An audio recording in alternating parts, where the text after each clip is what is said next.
ETF index mutual funds నేర్చుకుని stock మార్కెట్లో రాణించాలనుకుంటున్నారా? వెంటనే ఈ నెంబర్కి కాల్ చేయండి.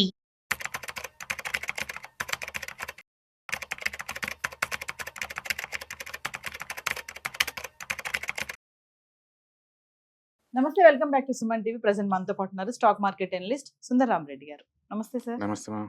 సార్, వెండి గురించి మరి మాట్లాడుకోవాలో వద్దా అర్థం కావట్లేదు. 3 లక్షల మార్క్ దాటేసింది. ఈ రోజు నాకు తెలిసి 3,05,000 వరకు ఉన్నట్టు. ఇప్పుడు ఫీచర్స్ 3,05,000 రన్ అవుతుంది. ఎందుకు ఇంత ఇలా పరిగెడుతుంది వెండి అంటే అసలు రీజన్స్ ఏంటంటే? డెఫినెట్ గా స్పెక్యులేషన్స్ ఎంటర్ అయ్యారండి. అండ్ అంత హ్యూజ్ డిమాండ్ ఒక మెటల్స్ రావాల్సినంత అవసరం అయితే లేదు.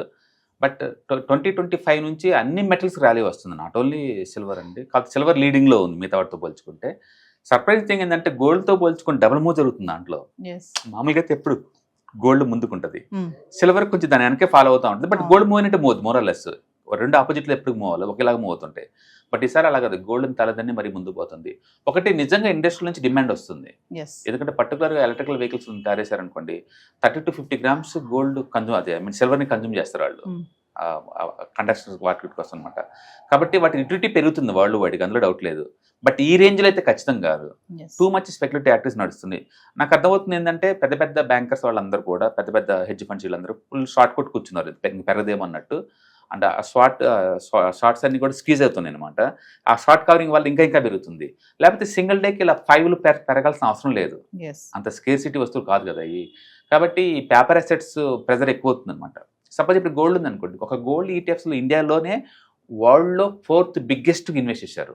అమెరికా, చైనా, తర్వాత 3rd ప్లేస్లో మనం ఉన్నాం. అచ్చం గోల్డ్ ఈటీఎఫ్ ద్వారా ఇప్పుడు ఇండియాలో 100 టన్నుల గోల్డ్ ఉందండి. 100 టన్నుల గోల్డ్ తయారు చేశారు అచ్చం ఈటీఎఫ్ల ద్వారా. ఒకప్పుడు ఈటీఎఫ్లు అంటే అవి ఏంటనేవాళ్ళు. ఇప్పుడు ఈటీఎఫ్ ఫార్మేట్లో 100 టన్నుల గోల్డ్ మన దగ్గర ఆపేసి అమెరికా నెక్స్ట్ చైనా తర్వాత ఇండియా వాళ్ళు 3rd ప్లేస్లో ఉన్నారు. అట్లా మెటల్స్ మీద ఏంటంటే టూ మచ్ మోజు పెరిగింది లాస్ట్ 2 years నుంచి. అట్లా ఈటీఎఫ్స్లో ఈ సిల్వర్ ఈటీఎఫ్స్ మీద, సిల్వర్ మ్యూచువల్ ఫండ్స్ మీద, సిల్వర్ ఫీచర్స్ మీద ఇలా బెట్ కాసి వాళ్ళు ఎక్కువైపోతున్నారు. అంటే ఫిజికల్గా ఉన్న సిల్వర్తో పోల్చుకుంటే ఇలా పేపర్ అసెట్స్ మీద బెట్ కాసే వాళ్ళు 400% ఉన్నారు. అంటే 1 kg సిల్వర్కి 400 kgs బెట్ కడుతున్నారు ఇక్కడ. వీళ్ళందరూ ట్రాప్ అవడం వల్ల అది ఇంకా పెరుగుతుంది అనమాట. షార్ట్ కొట్టిన వాళ్ళు పడిద్దని షార్ట్ కొట్టారనుకోండి, ఇది పెరిగినప్పుడు మళ్ళీ వాళ్ళు క్లోజ్ చేయాల్సి ఉంటుంది కదా, మళ్ళీ మూవ్ అవుతుంది. అట్లా బాగా భారీగా మూవ్ అవుతుంది. డెఫినెట్గా అబ్నార్మల్ మూవ్స్ అండి. ఇది ఎంతకాలం సస్టైన్ అవుతుందో తెలియదు కానీ, బట్ టూ మచ్ మూవ్ అవుతా ఉందన్నమాట. డిమాండ్ పెరుగుతున్నప్పటికీ సార్, సరఫరా అనేది తగ్గిపోవడం వల్ల కూడా అది ఓవర్ నైట్ తయారయ్యే వస్తువు కాదు కదా. బేసికల్గా ఇండస్ట్రీ డిమాండ్ అన్నమాట నిజం. లాస్ట్ 2-3 years నుంచి కూడా డిమాండ్తో పోల్చుకుంటే సప్లై అంతకు లేదు. రెండోది మైనింగ్ యాక్టివిటీ బాగా డల్ అవుతుంది. వరల్డ్లోనే 2 బిగ్గెస్ట్ మైనింగ్స్ క్లోజ్ చేస్తున్నారు. అందుకని సిల్వర్ సెక్టర్ ఇంకా తగ్గిద్ది అనమాట. బట్ ఇండస్ట్రియల్ డిమాండ్ ఇంకా పెరుగుతుంది. బట్ ఎంత పెరిగినా సరే ఈ రేంజ్ అయితే ఖచ్చితంగా కాదు. బేసికల్గా మొన్నటి వరకు చైనా వాళ్ళు సిల్వర్ ఎక్స్పోర్ట్స్ బ్యాన్ చేస్తున్నారు, అందుకే పెరుగుతుంది అంటున్నారు. అసలు చైనా వాళ్ళు ఎప్పుడు కూడా సిల్వర్ ఇంపోర్ట్ చేసుకుంటే తప్ప ఎక్స్పోర్ట్ ఎప్పుడు చేయలేదండి. వాళ్ళకే బోల్డ్ అంత కావాలి. ఎందుకంటే ప్రపంచవ్యాప్తంగా ఎలక్ట్రికల్ వెహికల్స్కి హబ్ చైనా. వాళ్ళు టారేసి సిల్వర్ సరిపోక వాళ్ళు బయట నుంచి ఇంపోర్ట్ చేసుకుంటారు. అందుకని చైనా వాళ్ళు మొదటి నుంచి కూడా నెట్ ఇంపోర్టర్స్ వాళ్ళు. అందుకని వాళ్ళు సపరేట్గా బ్యాన్ చేసినా బ్యాన్ చేయకపోయినా అది బయటకు వచ్చేదేం కాదు అక్కడ నుంచి. ఇలాంటి న్యూస్ వాటి వల్ల ఇటు వల్ల మూవ్ అవుతా ఉంది, బాగా మూవ్ అవుతా ఉంది అనమాట. టూ మచ్ మూవ్ అవుతుంది. అంటే మేము అనుకుంది ±15% రిటర్న్స్ వస్తాయి ఈ సంవత్సరం అనుకున్నాం. బట్ ఇక్కడ చూస్తే ఎవ్రీడే మార్నింగ్ అయిందంటే 5% దగ్గర ఉంటుంది, 5% దగ్గర ఉంటుంది. బట్ పెన్షన్ ఫండ్స్లో ఎవరు కొంటలేదండి, గవర్నమెంట్ పర్మిషన్ ఇచ్చినా సరే గోల్డ్ సిల్వర్లో అంతగా మూవ్ అవుతుంది.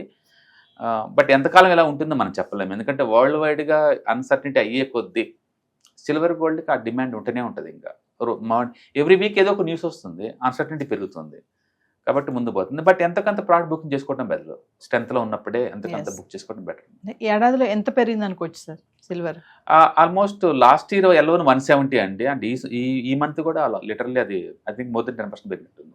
ఎంత వేగంగా పెరుగుతుందో అంతలా పడిపోతుంది అంటారా? మనం అట్లాగని చెప్పలేము, ఎందుకంటే అన్సర్టనిటీ ఎంతకాలం ఉంటుందో తెలియదు. బట్ యూ కాంట్ జస్టిఫైడ్ అనమాట. ఈ మూవ్కి ఎలాంటి జస్టిఫికేషన్ లేదు నేంటుంది అది. ఎందుకంటే ఆ స్పీడ్ చూస్తే లాస్ట్ ఇయర్ అప్ టు 170% పెరిగింది. మళ్ళీ ఈ ఇయర్ కూడా పెరుగుతూనే ఉంది. అది 1 dayకే 5-6 మూవ్ అవుతుందండి నేను అంటుంది అది. సో ఇది ఎంతకాలం ఉండొచ్చు అంటే మెటల్స్ ఎప్పుడు అలానే ఫాస్ట్గా మూవ్ అవుతుంది, పైకి పోయినా కింద పోయినా సరే. మీరు కనుక మెటల్ స్టాక్స్ మెటల్స్ చూసినా విత్ ఇన్ ద 2 yearsకే 200-300% మూవ్ అవుతాయి. అంటే పట్టం స్టార్ట్ అయింది అనుకోండి, అండ్ ఒక 5 to 6 years పడుతూనే ఉంటాయి అదే పనిగా. మళ్ళీ పెట్టడం స్టార్ట్ అయితే ఇలా పెరుగుతూ ఉంటాయి. అందుకని సైకిల్ నేచర్ ఎక్కువ ఉంటుంది మెటల్స్ మిగతా వాళ్ళతో పోల్చుకుంటే. ప్రస్తుతానికి వరల్డ్ వైడ్గా మంచి ఎకానమీ బూమ్ నడుస్తుంది కాబట్టి మెటల్ డిమాండ్ ఉంటుంది. బట్ ఈ రేంజ్లో అయితే ఖచ్చితంగా కాదు. And too much speculative activities run అవుతుంది. అండ్ స్ట్రెంత్లో ఉన్నప్పుడు ఎంతకంత ప్రాఫిట్ బుక్ చేసుకొని కొంతవరకు పార్షల్ బుక్ చేసుకోవటం బెటర్. డిప్ అని బై చేసుకోవటం బెటర్. ఇలాంటి వాటిలో చేంజ్ చేసుకోవటం అవసరం అంటే అంత కష్టం. ఒకప్పుడు సిల్వర్ ని మనం పూజ సామాన్ల కోసం వాడేవాళ్ళం కదా. ఇప్పుడు మరి ఇన్వెస్ట్మెంట్ ఇప్పుడు ఎన్ని ఎక్కడెక్కడ వాడవలసి వస్తుంది, అంటే ఎన్ని రంగాల్లో వాడుతున్నాం దీన్ని? నో, ఇప్పుడు మోడర్న్ బిజినెస్ అన్ని కూడా ఎలక్ట్రానిక్స్ రన్ Electronics. అవుతున్నాయి. Chip Yes. Manufacturing, electrical vehicles, data Cables. Centres, cables అన్నిటిలో కూడా మంచి కండక్టర్ కాబట్టి అది బాగా వాడుతున్నారు కింది మీదకి. అందుకని ఇండస్ట్రియల్ పెరిగింది. అదే టైంలో బ్యాంకులు కూడా ఇన్వెస్ట్మెంట్ కోసం కొంటున్నారు, పబ్లిక్ Yes. కొంటున్నారు. అంటే దానితో ఈటీఎఫ్స్, ఈ మ్యూచువల్ ఫండ్స్ వచ్చిన తర్వాత కూడా ఇండైరెక్ట్ ఇన్వెస్ట్ చేస్తూ ఉన్నారు. అట్లా వరల్డ్ వైడ్ డిమాండ్ క్రియేట్ అవుతా ఉంది. అండ్ స్పెక్యులేటర్స్ ఎంటర్ అయ్యారు, ఫ్యూచర్స్ అండ్ ఆప్షన్స్ ఉంటాయి కాబట్టి. Yes. అండ్ సో వరల్డ్ వైడ్గా పెరుగుతుంది. మెటల్స్ ఎప్పుడు వరల్డ్ వైడ్, ఒక కంట్రీ కంట్రోల్ చేయలేదు వాటిని, అండ్ వరల్డ్ వైడ్ డిమాండ్ ఉంది. బట్ దీనివల్ల ఏమవుతుంది, ఈ మెటల్స్ పెరగడం వల్ల అంటే ఇప్పుడు ఇదే కాదు, ఈవెన్ కాపర్ పెరుగుతూ ఉంది, Yes. సిల్వర్ పెరుగుతూ ఉంది, అండ్ మిగతా కూడా ఆటోమొబైల్స్కి ప్రెజర్ బీన్ అవుతుంది ఇంకా. ఎందుకంటే ఆటోమొబైల్స్కి రా మెటీరియల్ ఇవే కదా, ఇవే. అవి ఆ ప్రెజర్ గ్రో అవుతూ ఉంటాయి అనమాట ఇంకా. అందుకని ఈ మెటల్స్ పెరగడం వల్ల కొన్ని సెక్టర్స్ మొత్తం ఫుల్ ఎఫెక్ట్ అవుతూ ఉంటాయి. అవి రికవర్ కానీ బాగా టైం పడుతుంది. అందుకని మెటల్స్ ఆ ఫాస్ట్నెస్ మిస్ అవుతుంది. మొన్నటి వరకు మెటల్స్ బాగా మూవ్ అయినాయి. జిఎస్టీ కటింగ్ వల్ల కావచ్చు, Yes. లేకపోతే పబ్లిక్ అఫోర్డబిలిటీ పెరగడం వల్ల కావచ్చు, బాగా మూవ్ అయినాయి. లాస్ట్ 2 months నుంచి పెరగటం ఆగిపోయింది మెటల్ థీమ్. ఎందుకంటే రా మెటీరియల్ కాస్ట్ పెరగబోతుంది. అందుకని ముందు ముందు రోజుల్లో దీని ఎఫెక్ట్ బాగా పడుతుంది ఆటోమొబైల్స్ పర్టికులర్గా. Yes. అందుకని ఇవి తగ్గితే తప్ప ఆటోమొబైల్ థీమ్ ముందు పోలేదు ఇంకా.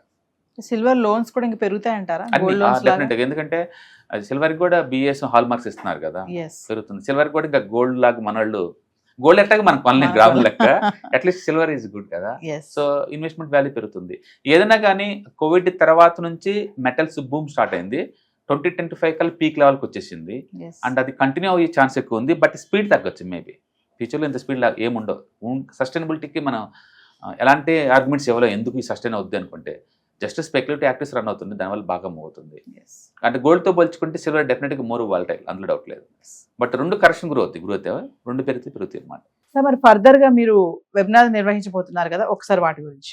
మనం ఎవ్రీ మంత్ 1 లేదా 2 సార్లు ఆన్లైన్ వెబినార్స్ కండక్ట్ చేస్తూనే ఉంటామండి. ఈసారి రాబోయే టైమింగ్స్ ఏంటంటే January 31st and February 1st, ఈ 2 రోజులు అనమాట ఆన్లైన్ వెబినార్. దీంట్లో మీరు చెప్పినట్టు ETFs, index funds and mutual funds వీటన్నిటి గురించి ఇన్ డెప్త్ గా మనం డిస్కస్ చేస్తాము.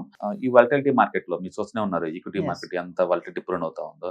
ఇలాంటి టైంలో మనం సేఫ్ అండ్ సెక్యూర్ ప్లేస్ లో మనం మనీ మేక్ చేసుకోవాలంటే ఇలాంటి వాటిలో ఏంటంటే రిస్క్ ఉండదు అనమాట. అండ్ మిగతా వాటితో పోల్చుకుని సేఫ్టీ. మనం స్టాక్ మార్కెట్ లో ఎంటర్ అవుతున్నప్పుడు ఏంటంటే మీకు 2 రకాల రిస్క్ ని ఫేస్ చేయాలి. ఒకటి అంటే స్టాక్ స్పెసిఫిక్ రిస్క్. మీరు కనుక స్టాక్స్ తీసుకుంటే అవి డ్రాప్ అయింది అనుకోండి, ఆ రిస్క్ అంతా మీరు భరించాలి. ఎగ్జాంపుల్ ఈ రోజు మనం చూసుకుంటే విప్రో మార్నింగ్ 10% డౌన్ అయింది, single stock. And Wipro fundamentally very sound company.